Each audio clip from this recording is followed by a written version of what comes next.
Okay, well, first of all, that screener, he was real nice to me, and, even tried to help me out a little bit. I know he said, the doubt and the power of prayer, and, I do consider myself a Christian, but, I have a lot of issues. Like, one of them is, like, when people ask you to pray for them, I ask the same people, doesn't God already know what's going to happen in the future, so isn't prayer kind of pointless?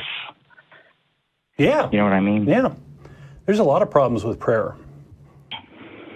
There are a number of quotes in the Bible, such as Matthew 17:20. There's a whole handful of them that basically where Jesus is saying, pray for anything you want, and God will do it. We're praying in my name, and sometimes there's different caveats and things. One is you have to have the faith of a mustard seed, and another version of it is 2 or more people have to pray, or these sorts of things. And you can move mountains if you believe. Yeah. But I mean, so what specifically? I mean, I understand I totally understand where you're coming from on this. Like what you just said, is there more to it? Well, here's the thing. It's difficult for me because, I have a neighbor whose daughter is very sick, and she's only like, I think, 20, 30-something years old. And she came up to me at work one time, and, I work at a store, and she was just crying, telling me to please pray for her daughter, and, started hugging me. And I just, like, I'm in a tough situation, because she's asking for it, and I feel like I'm letting her down because I can't anymore. Well, people pray to feel like they're doing something, and it's very, very frustrating having someone be very ill and die on you, and that's happened to me recently. And it's very, very difficult because you feel so powerless and so hopeless and helpless in the process. And I think that the function of prayer is to give you the sense that you're doing something when in reality you're not. You're sort of talking to yourself.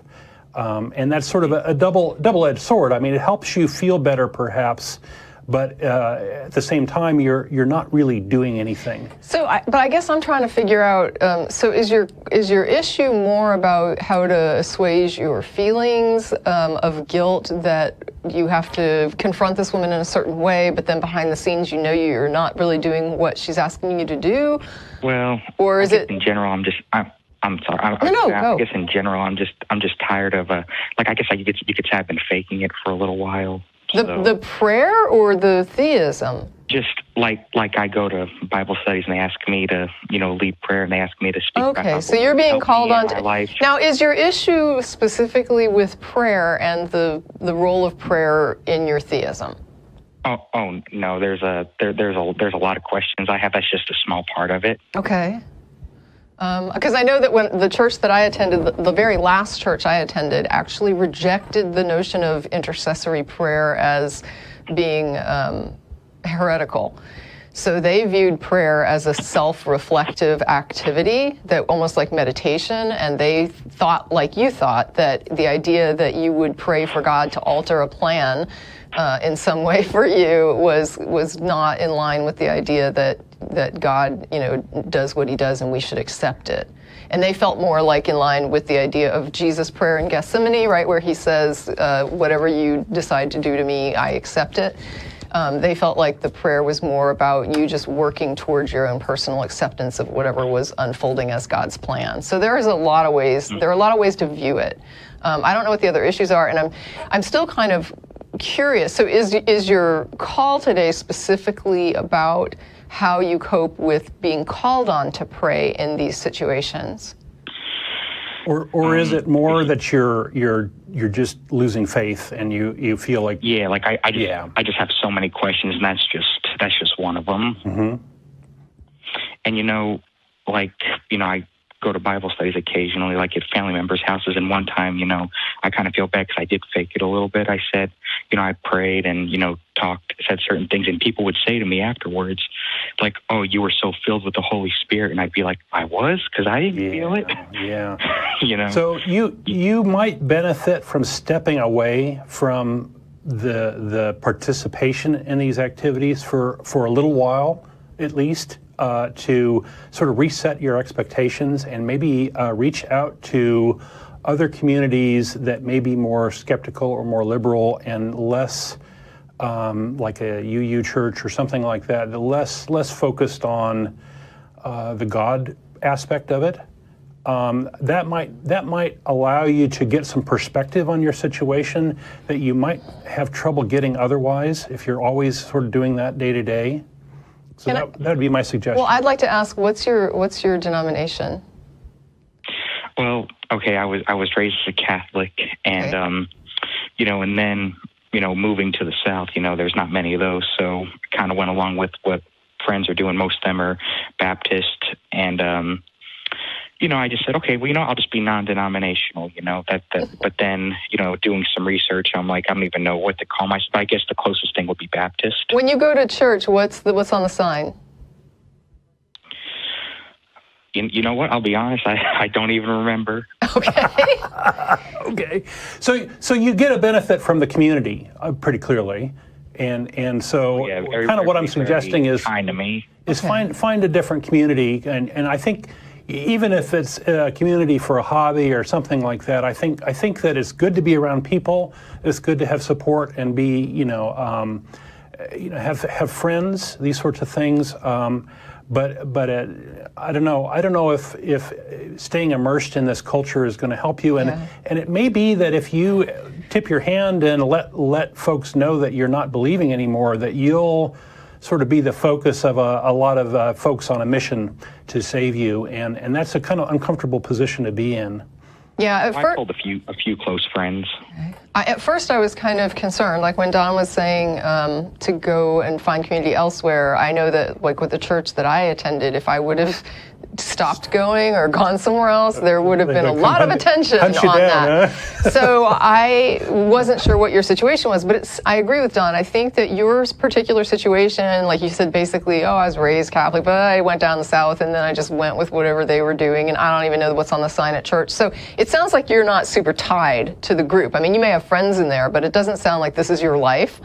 So I would say that he's correct. There are other churches, like there's a Universal Unitarian church that you can look into, which is more of an it's like all faith and no faith. Like you don't have to believe in a God, but you can believe in just about anything and just go to that group. And it's just a community group. And most of what they would call like a sermon, I guess, is more like a lecture.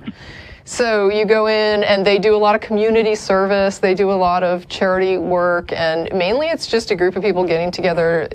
Somebody gets up there that looks kind of like a pastor and gives a talk on, good citizenship, and then you go and work in the soup kitchen that afternoon. I mean, that's what they do. So if you're into that sort of churchy, situation, but you're disturbed by the lack of faith or the idea that you don't have the same type of beliefs, they don't care what you believe. They just want you to be a good person, and they are pretty much accepting of everybody.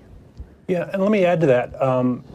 If you're brave, you can go seek out an atheist group. But barring that, you can explore some of the skeptics groups out there. Yeah. If they're active. I mean, if they're not that active, it's probably not going to feed your need. But if you do have an active, skeptical group and you're comfortable with that, with the idea of an atheist group or even a humanist group or, skeptics group or anything like that, if they have stuff going on and it's sufficiently enough material for you to feel like you're getting that need met, I think that's a good idea as well. And there's a Recovering from Religion has a 1-800 number that you can call. So there are. I've done that. Yes. Okay. I'm still trying to get things. I don't want to, make any assertions right now. I want to try to do the best research I can, be open-minded. I think the UU suggestion is really. I mean, it sounds like it might be a good fit for you if you can find one in your area. Right. This you're in. From what I see. You're in a kind of a process that is going to take you somewhere, and for many folks who are atheists, that process has taken sometimes 7-10 years of exploration and understanding and reading and talking about this thing, and mulling things over and thinking through things, and it's just not a quick thing. And there are a lot of people that have been through something similar to what you're going through. and finding a community of folks that are sort of in are maybe fresh with that experience is probably what you need. Mm-hmm. So, well, good luck to you, Yeah. Paul. All right. Well, I appreciate the time you guys took to talk to me, and Sure. I'll call again. Yeah, and feel free to go reach out at the blog too. Like if you want to get other viewer input or something like that, or see what other people have to say. Maybe other people have better suggestions. So feel free to post yourself there as well if you want to. Yeah. All right. Well, thank you so much. Sure. Thank you.